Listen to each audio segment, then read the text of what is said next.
Welcome to Everything Casual, bringing you original football casual videos from the golden era of the 80s and 90s, right up to current day.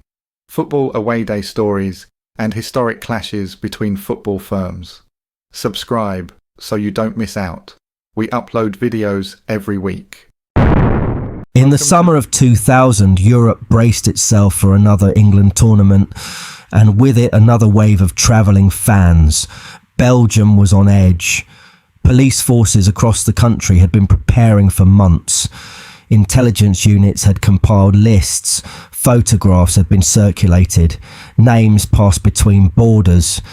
Everyone knew what might happen, and when England travelled to Brussels, the inevitable followed. Tension simmered in the streets. Long before kick-off, groups of England fans moved through the city centre, gathering in bars, spilling into squares, drinking through the day and waiting for night to fall. It didn't take much, a shove, a glance, a chant thrown across a crowded street. Then came the sirens. Belgian riot police moved in fast, batons ready, shields raised. Streets filled with shouting, smoke, confusion. Hundreds of England supporters were rounded up as clashes erupted across the city. Among them was a man who, until that moment, was known mainly on Teesside. But within hours, his face, and more importantly, his image, would be known across the country. Lee Owens, better known as Oathead. He was marched through the chaos in handcuffs, surrounded by riot police, one on either side of him. Cameras flashed as reporters captured the moment. But it wasn't just the arrest that caught attention. It was the image. His shirt was pulled up and exposing a large tattooed stomach to the world. Across his belly were the words that would soon appear in newspapers across Britain. Made in Stockton, bold, unmissable. The image travelled fast. Front pages, television bulletins, national newspapers.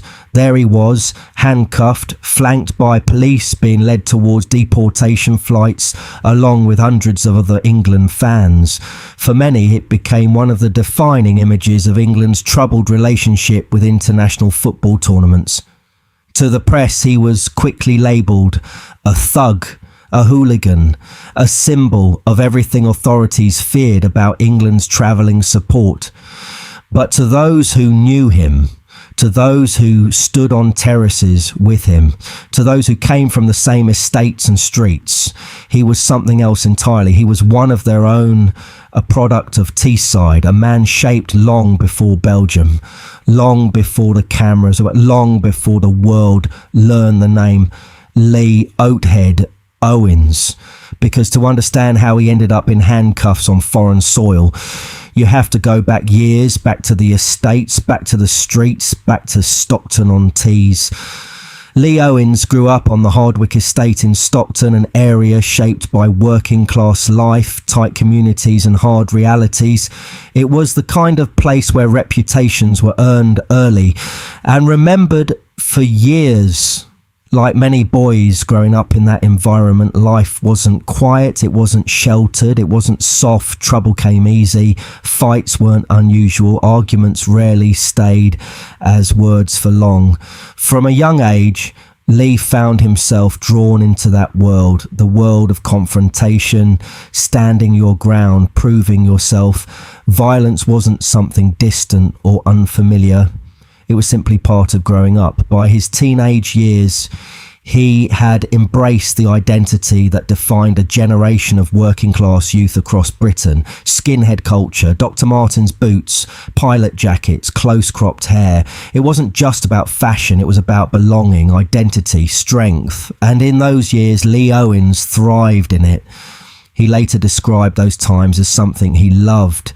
A period when life revolved around energy, confrontation and reputation. Trouble seemed to follow him, or perhaps he followed it. Either way, the path ahead was becoming clearer.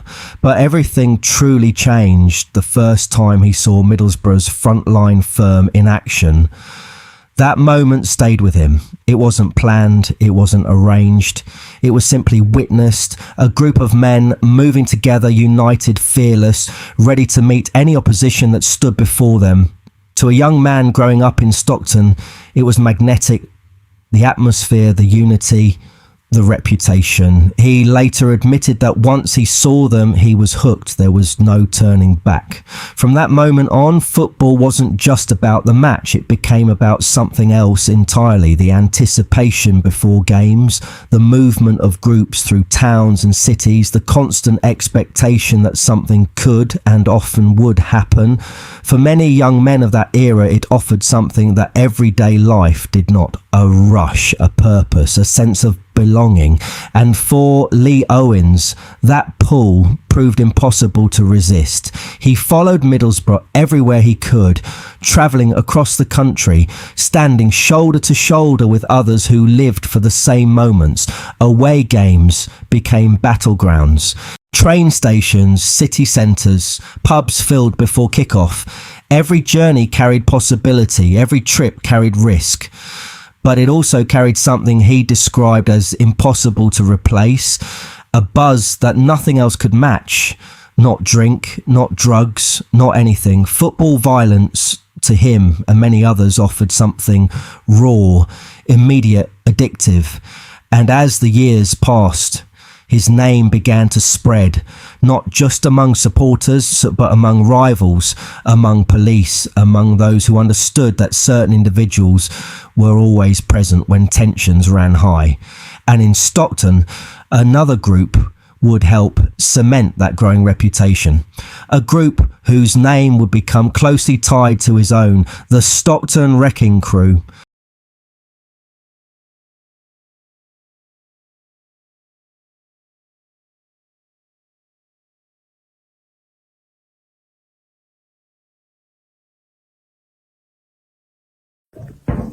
Couple of stories about me in the day. A lot of people ask me about the Wrecking Crew. Who were the Wrecking Crew? Who were the Wrecking Crew? Now, what happened is, I worked Redcar, got a job in the door. I moved to Redcar when I was about 18, I think, 83, I think it was. And I trained in the gym, and it was called the Chapel Gym, as I told you before. I'm a bit dizzy. And trained there, put a bit of beef, and I got about 14 stone, 89 pound I think I was when I got a job on the door. I was 20-year-old, 1985, so I started working the doors and that, and obviously you heard Lee Duffy's name and everything around, but we never met him because he was always in and out of jail. You see, he was all his life he was in and out of jail, so I always kept missing him. But I had the rumours, obviously, we living in Redcar when he had the fight with Benny McDevitt in the Bulldog and broke Benny's jaw and knocked 3 doormen out. Two or three doormen, I think it was, he knocked out. But his name was massive. But yeah, so Lee's name was massive. So getting back to the Wrecking Crew, the Wrecking Crew lived in Stockton, but they were football fans, Middlesbrough football fans. But they were Middlesbrough football hooligans, not fans, I should say. So they used to go to the match, be 30-handed of them. And there was another load of ones, Front Line, I think they were called, used to go from Middlesbrough. There was three areas in Middlesbrough. I won't mention the areas, don't want to put the areas down, but there was 3 main areas in Middlesbrough. The main big gangs of 3 different council estates would meet up on, say, a Saturday, and then go to fight the Chelsea people or whatever fans, and they used to go there. So the Wrecking Crew anyway we're in Stockton. So we got there, and we had this Wrecking Crew. There was a man called Cookie, there was Kenny Gregory, there was Javed Abdamal, there was Kev Scott, there was Brian who had the red line, I can't remember his name, the Dead Reindeer, sorry. There was another kid. There was that many people, sick of them. So they tried to, John Black had his own team, which is, I think there was about 17 of us, doormen. So we go through, we started working at downtown for Kenny Gregory. We started working at Henry Africa's, which was the Coliseum later on. We started running them doors, but they started trying to come and infiltrate. So I was working on another place called the Waterfront. It's on the waterfront in Stockton. You go over, you can stand on the road, park your car, and then you walk over a little bridge, which is about 10 feet, and you get into the building. Beautiful place inside. So we're in there, And there's a big lad in there called Smanker. He was the head one, 6'6", about 20 stone, could have a fight. So I'm in there, it was the first night we went in, there's about 10 of us in there. So there's about 5 or 6 of them. And he's making a joint. I said, here mate, do us a favour. I said, if you're going to have a joint, go and do it in the toilet or something. Make it outside. Don't fucking do it in front of us and make us, we're going to lose our job. What are you going to do, he said. I said, who do you think you're fucking talking to? So he gets up, because he's fucking massive. About 3 inches taller than me.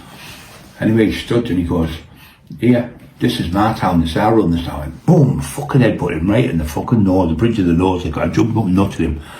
And he was in the building still. And he hit the floor, and the dog went, "Get up, you fucker!" No, Big Barry and him, and Cookie and Bob Rowe and Tony Johns and Tony Stubbs, all them maggot was there. It was loads, but it seems about 10 of us, and John went, "Fucking hell!" Big Steve Covell was there. So he jumped. He said, "I'm outside." So he come went and he jumped up off the floor. Still fit enough to have a go over me. He comes at me again. I just went bang, nutted him again.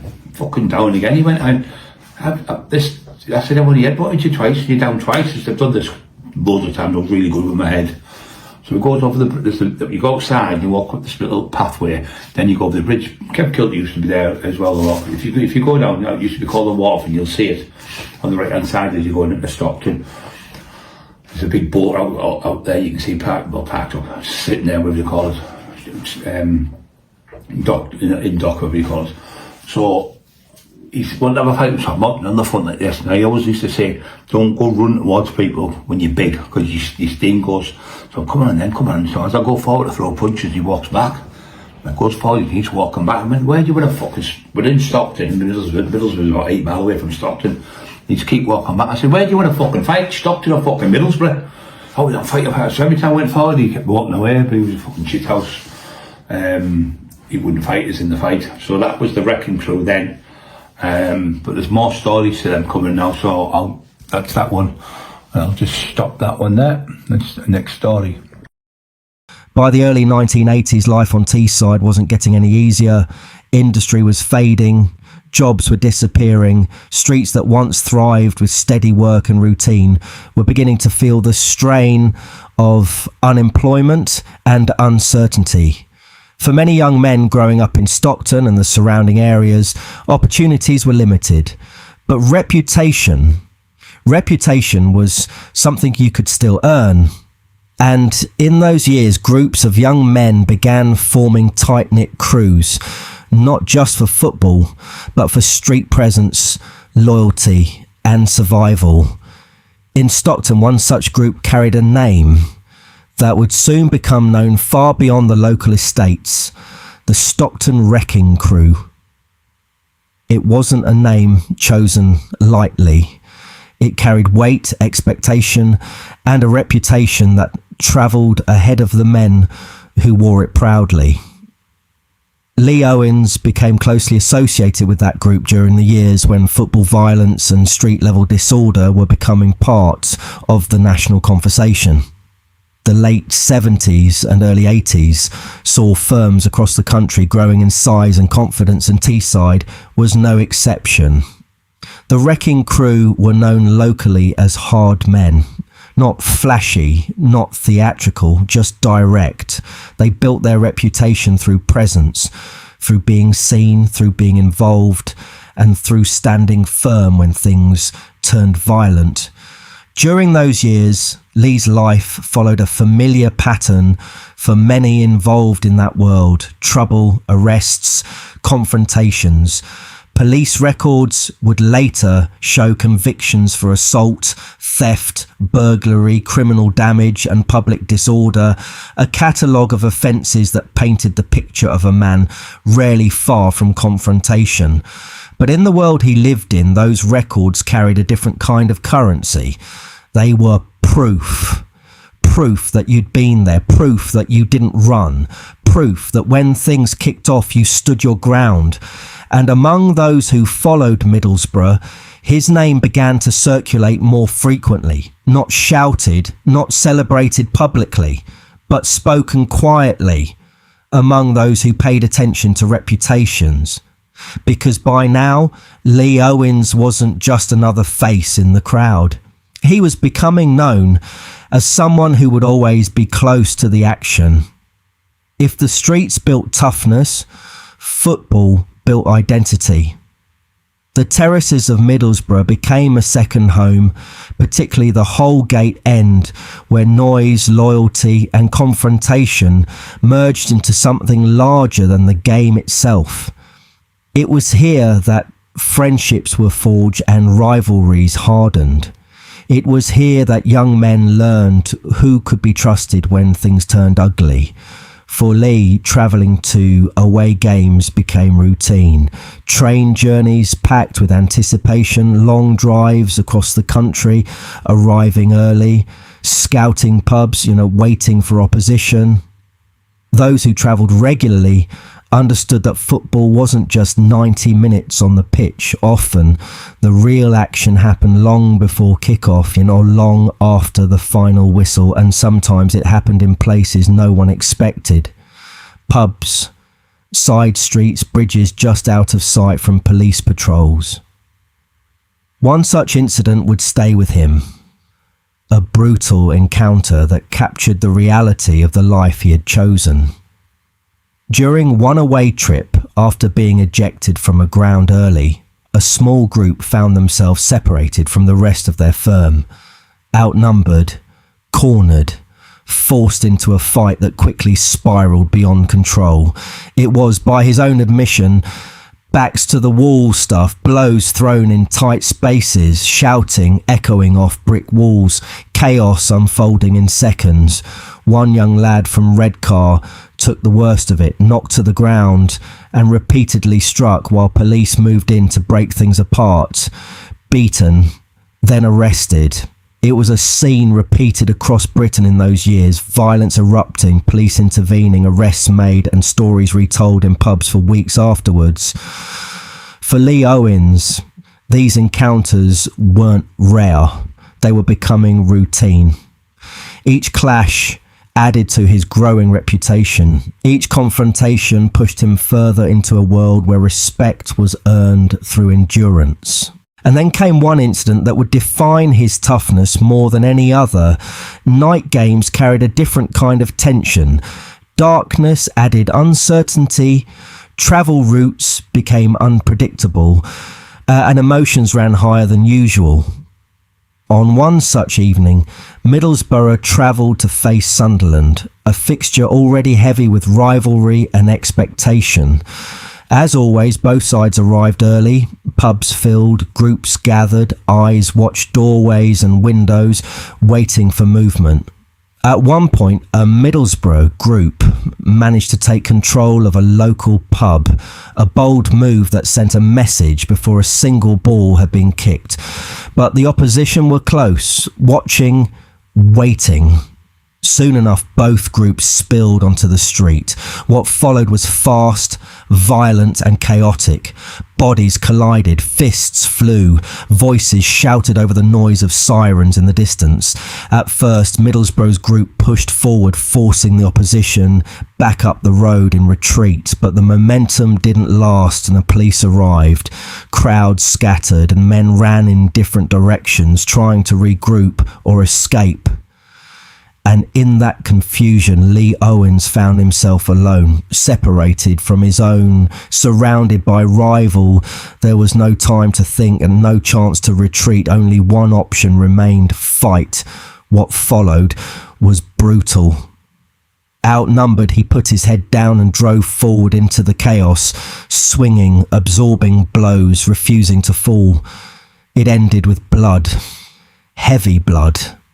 30 stitches were later needed to repair the damage to his tongue, a brutal injury that would leave a permanent memory of that night.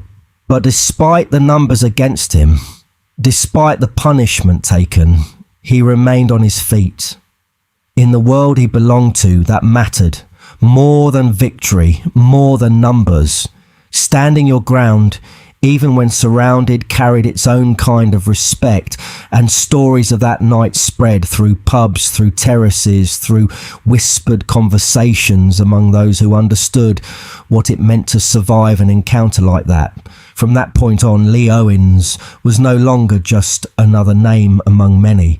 He was becoming something more, a figure known for endurance, for aggression, for never backing down. And as the years rolled on, the violence didn't slow. If anything, it intensified, because across Britain, football hooliganism was reaching its peak. And Middlesbrough, like many clubs of that era, were right in the middle of it. By the mid to late 1980s, football violence across England had reached a level that drew national attention. Every major club had its following, every major club had its firm, and across the country, reputations travelled faster than teams themselves. Middlesbrough's following, known among many as the Front Line, had developed a reputation of their own.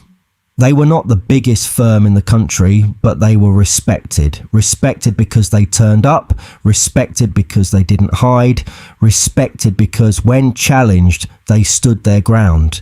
For Lee Owens, this period became the proving ground where his reputation hardened into something permanent. Trips to away games were no longer just journeys to support a football club. They were operations planned, discussed and anticipated days in advance. Information moved quietly between towns, word travelled through phone calls and pub conversations, who was travelling, where they were drinking, what time they were arriving. Every detail mattered, because the difference between preparation and chaos often came down to minutes.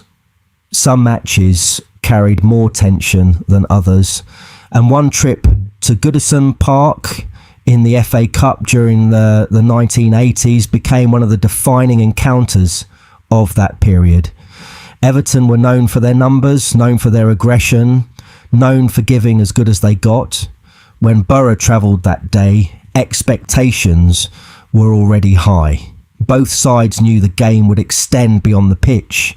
Inside the ground, tensions built steadily, songs clashed across the stands, gestures passed between rival supporters. But it was outside the stadium where things truly erupted. Groups met in tight spaces where escape routes were limited and tempers ran high. What followed was brutal. Toe to toe, no retreat, no hesitation. Bodies surged forward, fists connected. Voices were drowned beneath the noise of boots hitting pavement. Neither side gave an inch. It was the kind of confrontation that those involved would speak about for years afterwards, not because of victory, but because of the resistance. Everton stood firm. Boro stood firm. And for those caught in the middle, survival became the only objective. But amid the chaos, another threat began to appear, one that would change the nature of confrontations across the country. Blades, knives drawn in moments of desperation. It was a line many believed should never be crossed. Yet in those years, it happened more often than anyone wanted to admit. That day left a lasting impression, not just because of the violence, but because of the understanding that the stakes were rising, the risks were growing, and the consequences were becoming more severe. Relegation seasons carried frustration, anger, and unpredictability. When Boro travelled to face Shrewsbury in Division 2, tensions had already been simmering for weeks.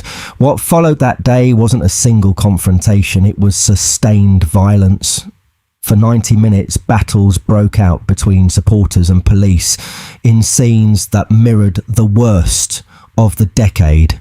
Running fights, shouting crowds, police struggling to contain groups that refused to back down. Sirens echoed through streets already thick with hostility. At the centre of it all were groups determined not to leave quietly. By the end of the day, arrests followed. 20 Boro supporters were later jailed as a result of the disturbances. A stark reminder of how quickly situations could spiral beyond control.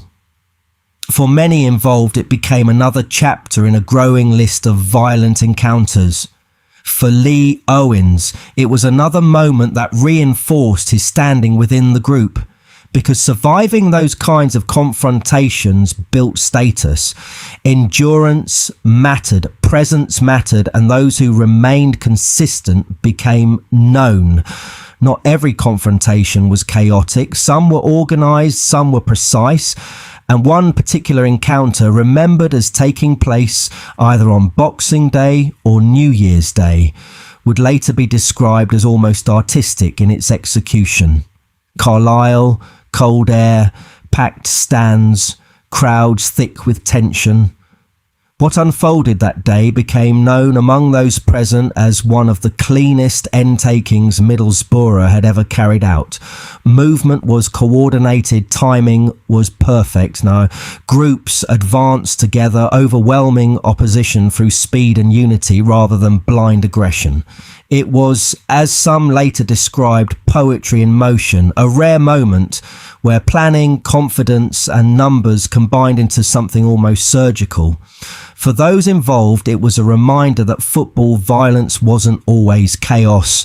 Sometimes it was calculated, sometimes it was deliberate, and sometimes it worked exactly as intended. Trips to Wembley always carried prestige. Cup finals, major fixtures, national attention, but with prestige came pressure and sometimes confrontation with the most organised firms in the country. One such trip saw Middlesbrough supporters crossing paths with one of the most feared groups in England, Chelsea. On Wembley Way, crowds moved in thick clusters, supporters from every corner of the country converging on the same stretch of concrete. Noise filled the air. Songs echoed off stadium walls. And then, from nowhere, they appeared. Hundreds of Chelsea supporters moving together in tight formation. Organised, disciplined, confident. For Lee Owens and those alongside him, the sight left an impression that would last years. They weren't scattered. They weren't hesitant. They moved as one. A real tight mob, the kind of presence that forced others to pause, to reassess, to prepare. In that moment, it became clear that some firms operated at a level beyond numbers, built on discipline, planning and unity. It was a lesson learned quickly and remembered long afterwards, because encounters like that shaped reputations, not just through violence, but through presence, through organisation, through the simple act of standing together when challenged. By now, Lee Owens was no longer just known on Teesside. His name circulated further afield through rival firms, through police intelligence units, through whispered conversations between those who followed football closely. He had travelled extensively, seen violence in multiple cities, faced opponents from across the country, and remained part of the core group that continued to show up week after week, season after season. But while domestic football had shaped his reputation, another stage was waiting, one far beyond England's borders. International football, England away, a completely different environment, with higher stakes, heavier policing and far greater attention from authorities. And by the late 1990s, tension surrounding England supporters abroad had reached boiling point. Authorities feared the worst. Police forces across Europe prepared for confrontation, and in the summer of 2000 those fears would become reality, because in Belgium the events were about to unfold that would change Lee Owens' life forever. By the turn of the millennium, football violence across Europe had become a matter of international concern. England supporters, rightly or wrongly, carried a reputation that followed them wherever they travelled. To police forces across the continent, English fans meant preparation. Extra officers, special units, containment plans drawn weeks in advance.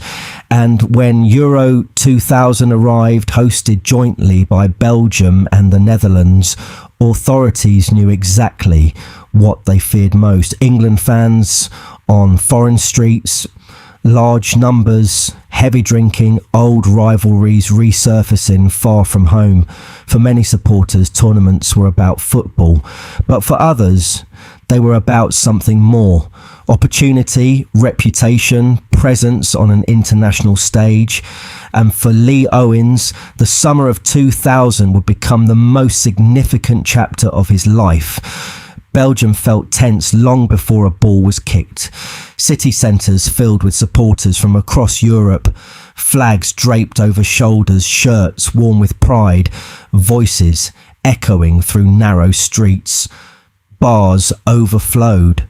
Public squares became gathering points. Police stood on corners in visible numbers, watching movements closely, waiting. For England supporters arriving in Belgium, the atmosphere felt different from domestic football. Heavier policing, more surveillance, less tolerance. Authorities weren't willing to take chances. Every group was monitored, every movement recorded.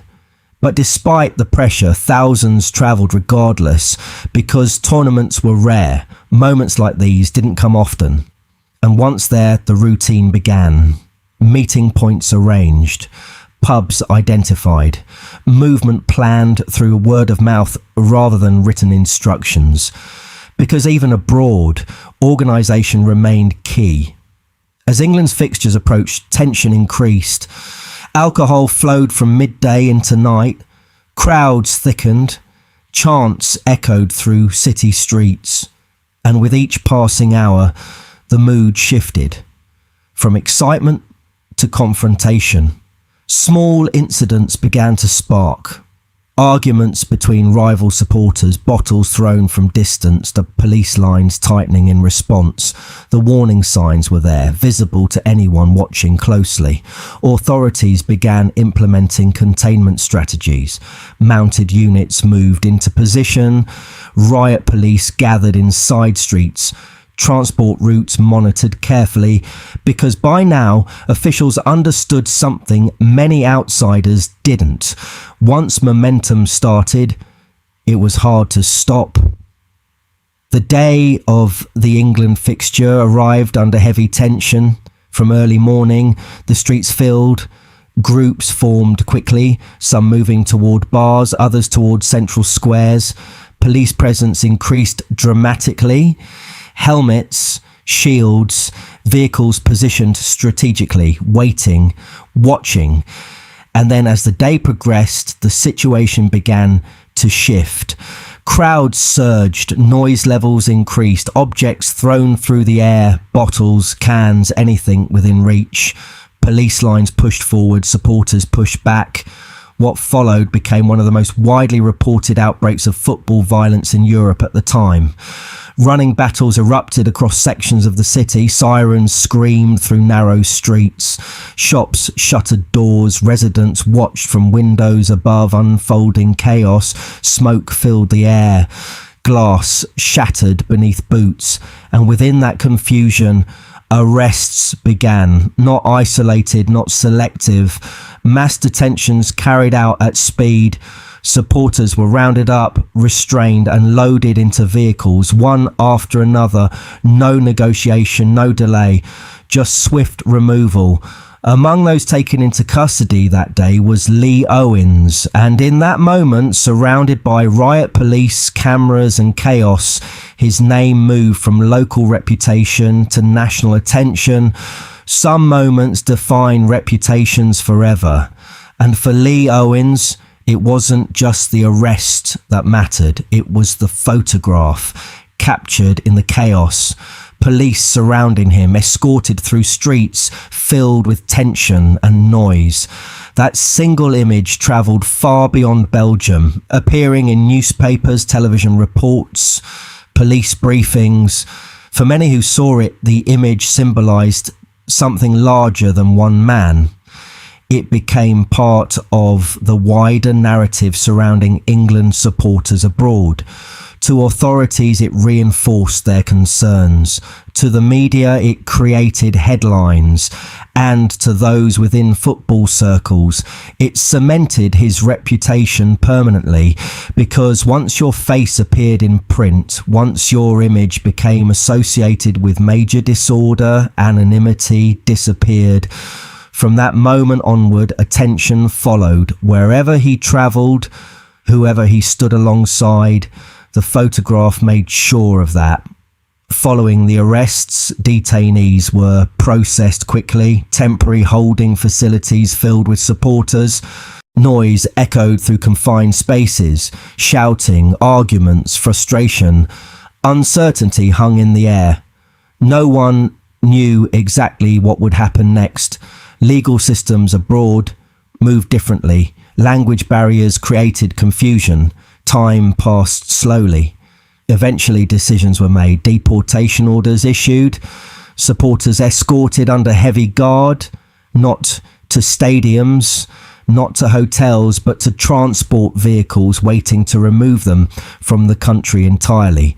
Escorted movements became routine. From holding cells to transport, from transport to airports, under watchful supervision at every stage.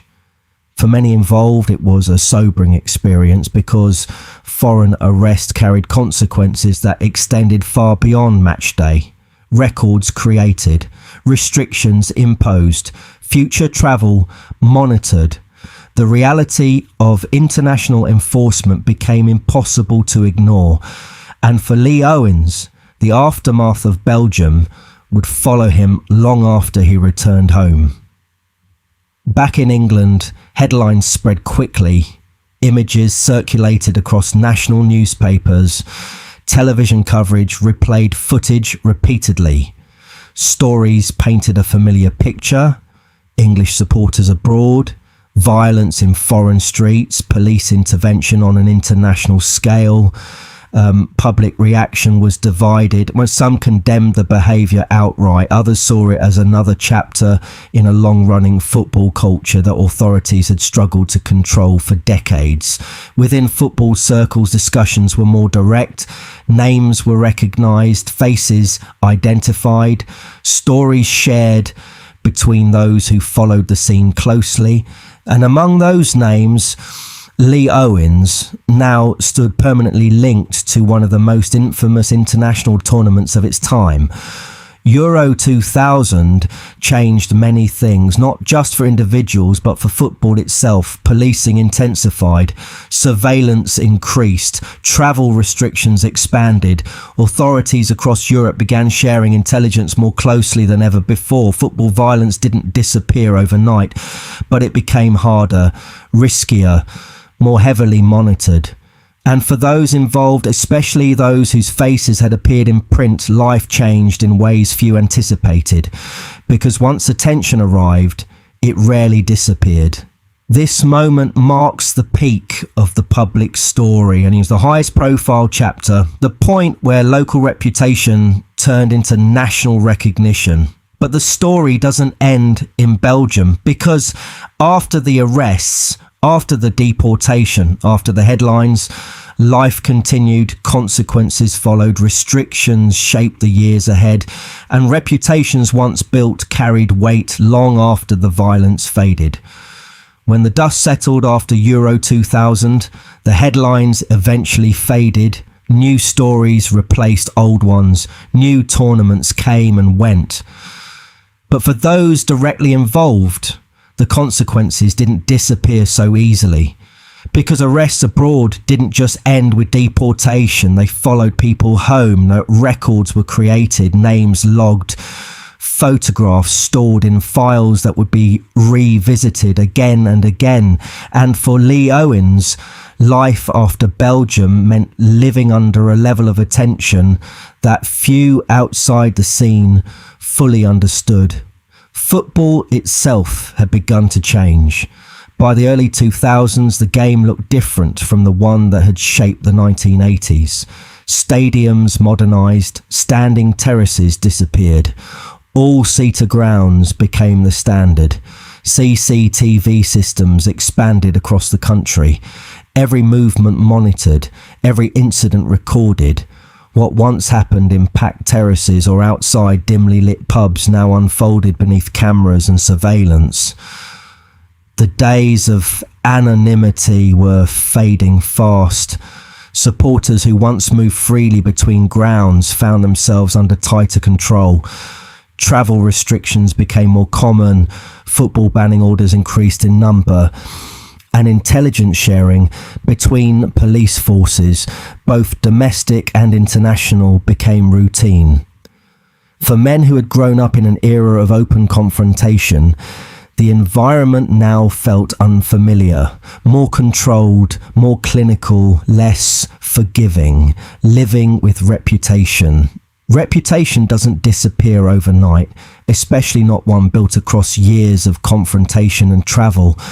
Within football circles, Lee Owens' name carried weight, not because of a single incident, but because of consistency.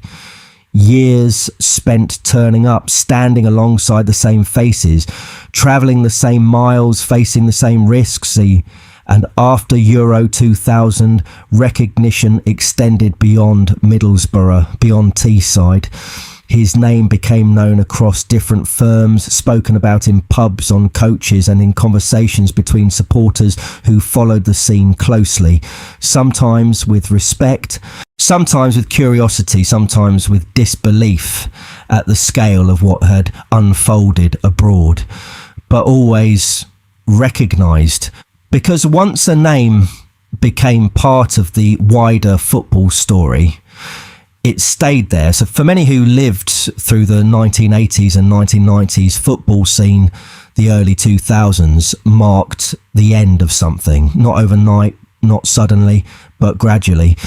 The culture that once defined match days began to shift. Younger supporters arrived into a different environment, one shaped by tighter laws, increased surveillance, and greater consequences. What had once been chaotic now became structured. What had once been spontaneous became monitored. For older figures, memories remained vivid. Stories shared in quieter settings, moments remembered with clarity. Not just the fights, but the friendships, the travel, the routine, the sense of belonging that came from standing shoulder to shoulder with familiar faces.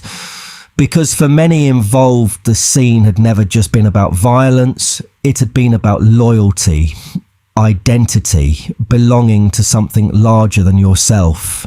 And as the years passed, those memories became part of football folklore, stories told between generations who had experienced very different versions of the same game. Looking back across decades, the world that shaped those years feels distant now. Different laws, different policing, different football. Many of the streets where confrontations once unfolded have changed entirely, redeveloped, modernised, sanitised. What once felt raw and unpredictable now feels managed and contained. But memory doesn't fade in the same way. For those who lived it week after week, year after year, the moments remain sharp. The sounds, the movement, the tension before confrontation, the relief afterwards, the friendships formed through shared experience. Because beyond the headlines, beyond the arrests, beyond the photographs, there were lives being lived, journeys taken, risks faced, decisions made in seconds that carried consequences for years. And for Lee Owens, those years built a story that stretched from local streets to international headlines, and a story shaped by loyalty, confrontation, and survival inside one of football's most intense era. Thank you for taking the time to watch this video. I really appreciate your support. If you haven't already, could I ask for your support by clicking subscribe and like, and then you will be notified when I put out a new video. Thank you. Thank you for taking the time to watch this video. If you subscribe, you will be notified when we release a new video. It could be your firm we make a video about next, so don't miss out and hit the subscribe button. You can find me on Facebook or email me if you have a good story to tell. See you next time.